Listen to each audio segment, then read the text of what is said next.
Դավթի Սաղմոսների գիրքը Իրական ճշմարտությունը Սաղմոս Դավիթի 1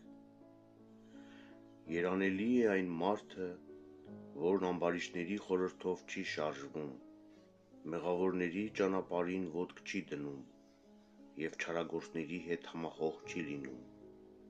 այլ հաճույք է ստանում Տիրոջ օրենքներից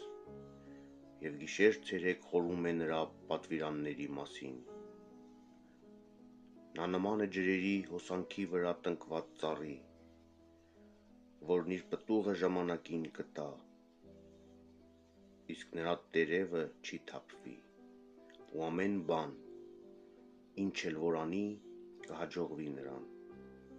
Այսպես չեն ամբարիշտները, այսպես չեն, այլ նման են հողմափշու, որ հոսում է երկրի երեսին,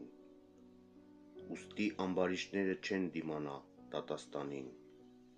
ոչ էլ մեղավորները կլինեն արդարների հավաքի մեջ, քանզի Տերը գիտե արդարների ճանապարհները, իսկ ամբարիշտների ճանապարհները կորստյան են տանում։